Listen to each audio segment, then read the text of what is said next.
नमस्कार, शहर शहर खबर देख रहे हैं आप। मैं हूं आपके साथ दीपाली। बड़ी खबर की बात करते हैं लखनऊ से। इस वक्त की सबसे बड़ी खबर, लोकसभा के लिए बीजेपी का बड़ा प्लान सामने आया है।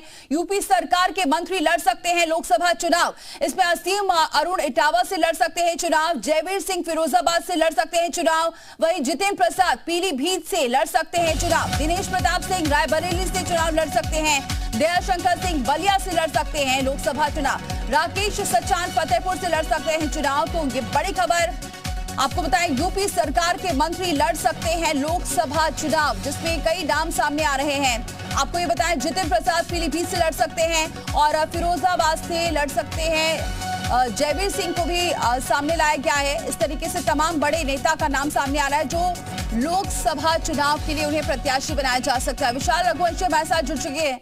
विशाल, बड़ा प्लान अब बीजेपी ने बनाया है कि अब यूपी सरकार के मंत्री भी लड़ सकते हैं चुनाव, जिसमें तमाम और नाम भी क्या आएंगे जो हमने नाम बताए उसके अलावा भी?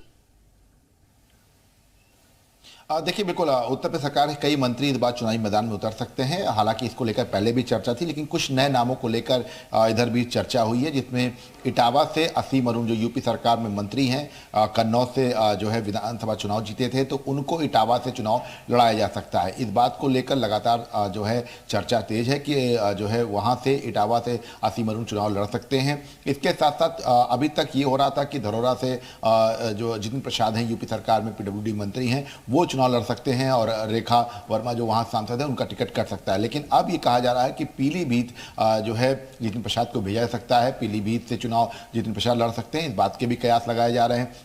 इसके साथ साथ दयाशंकर सिंह को बलिया से चुनाव लड़ाया जा सकता है। बलिया से वीरेंद्र सिंह मस्त का टिकट कट सकता है और ये माना जा रहा है कि दयाशंकर सिंह चूंकि बलिया के ही रहने वाले हैं और ये कहा जा रहा है कि उनका एक बड़ा अच्छा खासा वोट बैंक है। इसके साथ साथ उनके अच्छे संबंध हैं वहाँ पर और इसी वजह से हो सकता है कि लोकसभा चुनाव उनको बलिया से लड़ाया जाए। यूपी सरकार में परिवहन मंत्री हैं। इसके साथ साथ राकेश सचान जो सूक्ष्म और उद्यमी जो मंत्री हैं, राकेश सचान, उनको फतेहपुर से चुनाव लड़ा सकता है। इससे पहले भी वो फतेहपुर में से चुनाव लड़ चुके हैं लोकसभा का, लेकिन यूपी सरकार में इस वक्त मंत्री हैं और ये माना जा रहा है कि वहां पर जो केंद्रीय जो साध्वी रंजन ज्योति हैं उनका टिकट कट सकता है या उनको वहां से शिफ्ट किया जा सकता है बहराइच की तरफ। तो इस तरह की तमाम चीजें जो हैं वो फिलहाल देखने को मिल रही हैं। अभी फिलहाल ये अटकलों का दौर है, लेकिन ये माना जा रहा है कि यूपी सरकार के कई मंत्री ऐसे हैं जो चुनाव मैदान में उतर सकते हैं, जिसमें दिनेश प्रताप सिंह का भी नाम है जो रायबरेली से लोकसभा चुनाव लड़ भी चुके हैं और ये माना जा रहा है कि इस बार भी उनको प्रत्याशी के तौर पर 2024 में जो है उतारा जाएगा और